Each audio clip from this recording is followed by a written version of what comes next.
Ducati just did the impossible. They released a new generation DesertX that is $2,000 cheaper than the 2025 model. Scratching your head? You're not alone. In a world where everything is getting more expensive, a 10% price drop from a premium Italian brand usually means one of two things. They moved production to a cheaper country, or they stripped the bike of its soul. Or, well, actually both. But not Ducati. Today on Ducati Diaries, we're going behind the scenes at Borgo Panigale. We're talking about the Thailand mystery, the death of the Desmo, and why Ducati just traded a beautiful metal tank for a sacrificial plastic one. We'll discuss what that means and how Ducati actually pulled this off. Let's do work.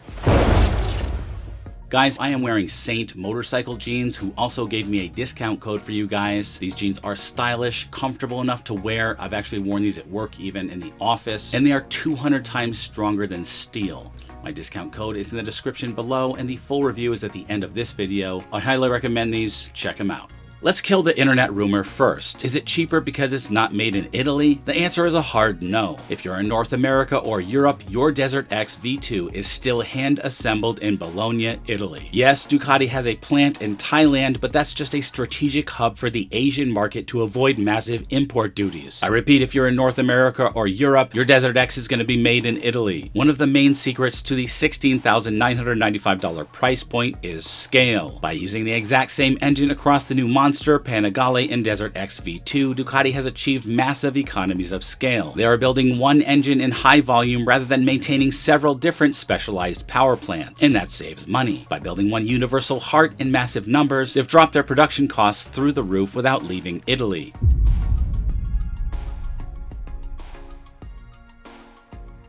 The new V2 engine is the lightest twin Ducati has ever made, about 20 pounds lighter than the old 937cc Testastretta, and it was designed from the ground up to be easier to assemble and much cheaper to maintain, which significantly lowers the overall cost of the bike's life cycle, making your pockets fatter. But they didn't stop at the engine, they fundamentally changed how the bike is built. The previous DesertX used a complex steel trellis frame, which is labor intensive to build, having to weld all those complicated angles and connections. The new V2 uses an aluminum monocoque where the engine itself acts as a structural element. This design is significantly cheaper and faster to manufacture, while also being lighter. And here's the genius part. The frame is the airbox, making one part do two jobs, and using the engine as a stressed member of the chassis, they saved weight and reduced assembly time. And they finally listened to us. The airbox is repositioned so you can now swap out your air filter in minutes after a dusty ride, rather than stripping down half the bike. Thanks for listening, Ducati. Now let's talk about the sacrificial tank. Here's a change that proves Ducati is actually watching the YouTube trail fail videos. The old model had a gorgeous painted metal tank. It was art. But one drop on the rocks and you were looking at a $2,000 repair. The 2026 V2 swaps that for a techno-polymer tank shielded by replaceable plastic covers. These covers even have integrated aluminum reinforced crash pads. Now when you drop the bike, and let's be real, you will drop it, you aren't replacing the whole tank. You're unbolting a plastic panel for a fraction of the cost. After all, it's a bike built to be thrashed, not just showcased. Now onto the death of the Desmo. Ducati is also saving you money in the long term because for the first time in decades, Ducati has moved from a Desmo to a helical spring valve return system with intake variable timing. It's lighter, it's cheaper to build, and it gives you a massive 28,000 mile valve service interval. That's basically a set it and forget it for an adventure bike. So you save $2,000 on the showroom floor, and you save thousands more by skipping those legendary high-cost Ducati service appointments. Now let's talk about the secret upgrades. Two hidden gems most people missed. First, we're going to talk about the change that actually sounds like a downgrade on paper, but it is actually a massive win for anyone who rides in the real world. The Erzberg brake hack. If you look at the spec sheet, you'll notice the front discs shrunk from 320mm down to 305mm. Most reviewers will call that cost cutting, but here's what's actually happening. Ducati took the DesertX to the Erzberg Rodeo, aka the toughest hard enduro on the planet, and they realized that in the mud, that low-slung street fender is a liability. It clogs up, locks your front wheel, and it ends your day. On the old bike, swapping to a high-mount rally fender was a $500 nightmare because the brake lines were rooted in a way that made it impossible to just bolt and go. By shrinking those discs just slightly, Ducati freed up the clearance needed to completely reroute the brake lines. You can now bolt a high MX-style fender directly to the triple clamp using factory mounting points without replacing your lines or buying an expensive aftermarket conversion kit. It's a direct thank you from the racing team to the riders, and it makes this bike ready for the gnarliest conditions right out of the box. Now we'll talk about the full floater rear linkage. They reinvested some of the money they saved on the frame into a better rear suspension. This new linkage system is progressive. It's plush for small bumps bumps on the street, but gets significantly stiffer on big hits to prevent bottoming out. It's a much higher end setup than the direct mount shock on the old bike. Let's talk about the ergonomics. Finally, they fixed the cockpit. We've moved away from the vertical rally style to a 5-inch landscape TFT, which you can see on the bike that I'm riding here. It's easier to read while standing and leaves room for your GPS above it. Plus, with the new subframe design, short leg riders can now get the seat height down to 33.1 inches with a lowering kit. It's the most accessible, durable, and affordable Ducati adventure bike ever made. So you see, the DesertX V2 isn't cheaper because it's lesser, it's cheaper because it's smarter. Ducati traded the fragile jewelry of a painted metal tank for the rugged reality of sacrificial plastic covers and a maintenance schedule that actually lets you stay out on the trails instead of sitting in a service bay. They've essentially built a bike that's cheaper to buy, cheaper to drop, and cheaper to keep. And in the adventure world, that's the ultimate triple threat. And when you throw in the new ergos, tech, and performance enhancements, you're getting a better bike for a better bargain, which is a very extreme rarity these days. You have to admit, Ducati deserves kudos for this one. Great job, Ducati. They could have just kept the margin to make their pockets fatter, but instead they dropped the price by $2,000. And now you can go buy that exhaust system you've been dreaming of, and you know you have. And now you can tell your friends you know the real reason the DesertX is cheaper than the prior model. Let me know your thoughts in the comments below, and always remember the motto: bark less, wag more, and always be kinder than necessary. I'll see you in the next one.